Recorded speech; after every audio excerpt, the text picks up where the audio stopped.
இந்த முருக பக்தியில வந்ததுக்கு அப்புறம் முருகன் தான் உயிர்ன்னு ஆனதுக்கு அப்புறம் முருகன் தான் வாழ்க்கைன்னு ஆனதுக்கு அப்புறம் அவருக்கு வரக்கூடிய ஒவ்வொரு பண்டிகையும் நம்ம வாழ்க்கையில மிக மிக முக்கியமானது. அப்படி ஒரு முக்கியமான பண்டிகை தான் இந்த தைப்பூசம். தைப்பூசம்னு சொன்னாலே மறக்காம நம்ம ஞாபகத்துக்கு வர்றது காவடி, இரண்டாவது பால்குடம், மூணாவது பாத யாத்திரை. தெரிஞ்சோ தெரியாமலேயோ கூட்டம் கூட்டமா ஆயிரக்கணக்கான பக்தர்கள் அவங்கவுங்க ஊர்ல இருந்து முருகனை நோக்கி படையெடுத்து போய் தரிசனம் பண்ணக்கூடிய ஒப்பற்ற பண்டிகை தான் இந்த தைப்பூசம். தைப்பூசத்தினுடைய வரலாறு ஒவ்வொரு பக்கமும் ஒவ்வொரு விதமாக இருக்கிறது. நிறைய பேருக்கு ஒரு சந்தேகம் இருக்குது, இந்த தைப்பூசத்தினுடைய முக்கியமான வரலாறு என்ன, நம்ம சமயம் சொல்லக்கூடிய தத்துவம் என்ன, அதைத்தான் இன்னைக்கு நம்ம தெரிஞ்சுக்க போறோம்.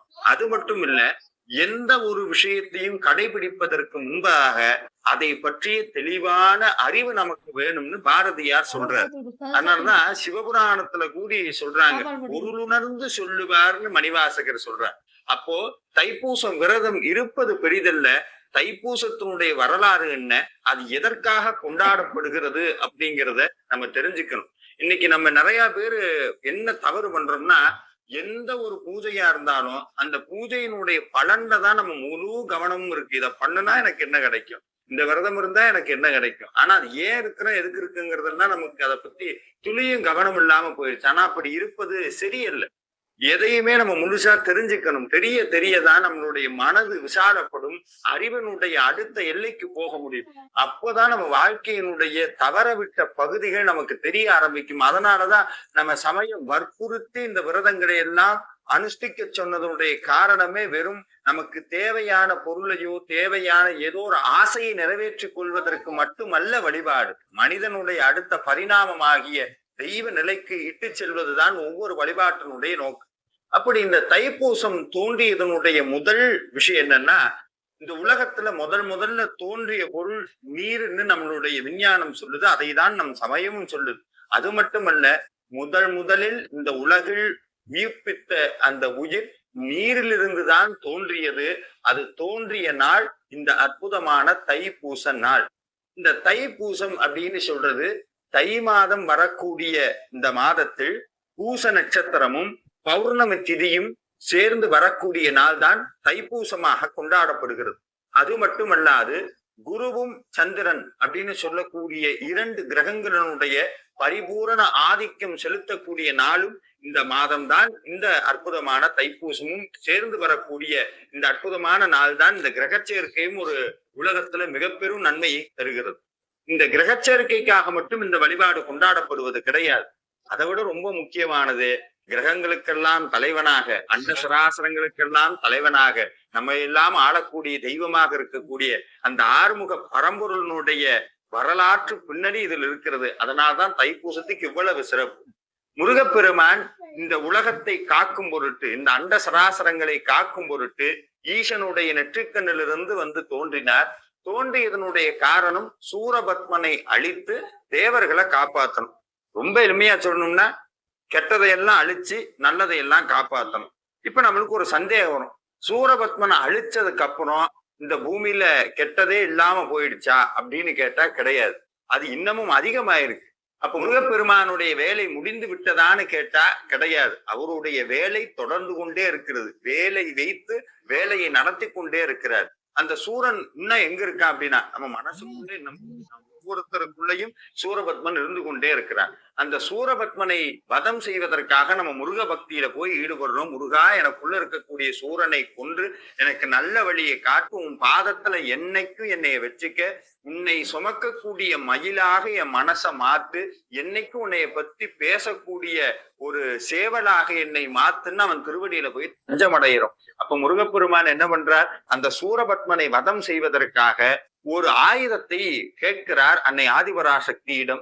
அந்த ஆதிபராசக்தி ஆகப்பட்டவள் என்ன பண்றானா, தன்னுடைய உடலில் இருக்கக்கூடிய அத்தனை ஆற்றல்களையும் ஞான வேலாக மாற்றி சிவசக்தி ஐக்கிய சொரூபமாக மிக பெரும் பிரபஞ்சத்தையே கட்டு வைக்கக்கூடிய அந்த ஞான ஆயுதமாகிய வேலை முருகப்பெருமான் கையில் கொடுக்கிறார். அந்த நாள்தான் இந்த அற்புதமான தைப்பூசம். இது இரண்டாவது காரணம். அடுத்த காரணம் என்னன்னா, முருகப்பெருமான் வள்ளியை திருமணம் செய்து கொண்ட நாளும் இந்த தைப்பூசம் தான். நிறைய பேருக்கு ஒரு சந்தேகம் இருக்கு. ஏன் முருகப்பெருமானுக்கு 2 மனைவிகள்? இந்த பக்கம் வள்ளி, இந்த பக்கம் தெய்வயானை. ஆனா அது மனைவிகள் கிடையாது. அவருடைய சக்தி. முருகப்பெருமான் ஞான சக்தி, வள்ளியினுடைய பெயர் இச்சாசக்தி, தெய்வயானையினுடைய பெயர் கிரியாசக்தி. மிக எளிமையா சொல்றேன். கிரியைன்னு சொன்னா பூஜை, வழிபாடுகள், ஒரு செயல் திட்டமான முறை. இந்த முறையில போனா இந்த பாதையை அடையலாம். உதாரணத்துக்கு இங்கிருந்து கோயம்புத்தூர்ல இருந்து மதுரைக்கு போகணும்னா நீங்க கூகுள் மேப்ல ஒரு போடுறீங்க. அது ஒரு வழி காட்டுது. அந்த வழியில அப்படியே நம்ம ஒரு வண்டி எடுத்துட்டு தவறாம அந்த வழியில போனோம்னா அந்த இலக்கு அடையிறோம். அதே மாதிரி நம்ம சமயம் சொல்லக்கூடிய பூஜை வழிமுறைகள், அதே மாதிரி விரதங்கள், இத்தனை நியமங்களையும் கற்று ஒரு மார்க்கத்துல விடாப்பிடியா போனோம்னா கிரியை மூலமாக சென்றால் அது கிரியாசக்தி தெய்வயானை. ஆனா அது நம்மளுக்கு ரொம்ப கஷ்டம். பூஜை பண்ணி அத ரொம்ப ஸ்ட்ரிக்டா ஃபாலோ பண்ணி ஒரு விஷயத்தை கூடி விடாம வேதம் சொல்றபடி நடந்து இதெல்லாம் நம்மளால முடியாது. ஆனா இந்த பக்கம் இச்சாசக்தின்னு ஒண்ணு இருக்கு. இச்சைனா ஆசை. முருகன் எனக்கு வேணும்னு இந்த ஆத்மாவுக்கு இச்சாசக்தியை புகுத்துவது. எப்ப முருகனுடைய பாதத்துல போய் தஞ்சம் அடைகிறோமோ அப்பவே முருகப்பெருமான் அந்த ஆன்மால இருக்கக்கூடிய அத்தனை கண்மாதி மாயங்களை எல்லாம் அகற்றி, ஊழ்வினை எல்லாம் அகற்றி இச்சாசக்தியை புகுட்டுகிறார். அந்த இச்சாசக்தி யாருன்னா அன்னை ஆதிபரா சக்தியாக இருக்கக்கூடிய வள்ளி பிராட்டி. அந்த வள்ளி பிராட்டி தான் இச்சாசக்தி. எப்போ ஆன்மாவுக்கு இறைவன் வேணும்னு அந்த ஆசை வருதோ, இறைவன்கிட்ட போய் சேரணும், முருகனை பார்க்கணும்னு இச்சை வருகிறதோ, அப்பவே ஆன்மா முருகன்கிட்ட போக வேண்டாம், முருகன் ஆன்மாவை தன்னிடத்தில் சேர்த்துக் கொள்வார். அதுதான் வள்ளி திருமணத்தினுடைய தத்துவம். அப்படி புறப்பெண்ணாக இருக்கக்கூடிய வள்ளியை திருமணம் செய்து கொண்ட நாளும் இந்த அற்புதமான தைப்பூசம். அதுக்கடுத்து முக்கியமா ஒரு விஷயம், அற்புதமான நிகழ்வு நம்மளுடைய சென்னை மயிலாப்பூர்ல நடந்தது. அத்தனை பேருக்கும் தெரியும். கையிலையே மயிலை, மயிலையே கையிலை. திருஞான சம்பந்தர் வருகிறார். திருஞான சம்பந்தர் வரார். பூம்பாவைன்னு ஒரு குழந்தையை ஞான சம்பந்தருக்கு தான் கல்யாணம் பண்ணி கொடுக்கணும்னு சொல்லி சிவனேசன் செட்டியார் பூம்பாவையை வளர்க்கிறார். அரவம் பாம்பு தீண்டி அந்த பொண்ணு இறந்துருது. பல வருஷம் கழிச்சு திருஞான சம்பந்தர் வரார். சிவனேசன் செட்டியார் கையில அஸ்தியோட கொண்டு வந்து திருஞான சம்பந்தர் பாதத்துல வைக்கிறார். ஐயா, உங்களுக்காக வளர்த்த பொண்ணு அரவம் தீண்டி இறந்து போயிட்டா, உங்க முன்னாடி அந்த சாம்பலை வைக்கிறேன்னு சொன்னோன்னே அப்ப அந்த ஞான சம்பந்தர் கையிலையில் இருக்கக்கூடிய கபாலீஸ்வரரை வேண்டி ஒரு பதிகம் ஒண்ணு பாடுகிறார். அதுல ஒரு வார்த்தை சொல்றார், தைப்பூசம் காணாது போதியோ பூம்பாவைங்கிறார். அப்ப பாத்துக்குங்க இந்த தைப்பூச விரதத்தினுடைய மகத்துவம் எந்த அளவுக்கு இருக்குன்னு. தைப்பூச விரதம் இல்லாம நீ போயிட்டியே, இது நியாயமானு கேட்டு அந்த பாடி முடித்த பின் ஆம்பலாக இருந்த பூம்பாவை திருஞான சம்பந்தரனுடைய பதிகத்தால் மீண்டு எழுந்து வந்தால் அப்பேற்பட்ட ஆற்றல் மிக்கது இந்த தைப்பூச விரதம். இந்த தைப்பூச விரதத்தினுடைய இன்னும் பல சிறப்புகள் என்னன்னா, சிதம்பரத்துல நடராஜர் ஆனந்த தாண்டவம் ஆடுகிறார். அந்த தாண்டவ காட்சியை நம்மளுடைய வியாக்கிரபாதரும் பதஞ்சலி முனிவரும் கண்டு தரிசித்த நாள் இந்த தைப்பூச நாள். அது மட்டுமல்ல, தேவர்களை எல்லாம் காத்து முருகப்பெருமானுக்கு அற்புதமான ஒரு நாமாவளி ஒண்ணு உண்டு. என்னன்னா தேவ சேனாதிபதி.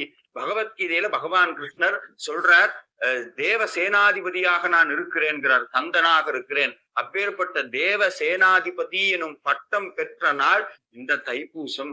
அது மட்டுமல்ல, இந்த உலகத்துல இருக்கக்கூடிய அத்தனை உயிர்களும் இறைவனை காண வேண்டும்னு இருக்கக்கூடிய நோன்புகள்லயே மிகச்சிறந்த நோன்பாக சொல்லக்கூடிய ஒரு விரதம் இந்த தைப்பூசம்.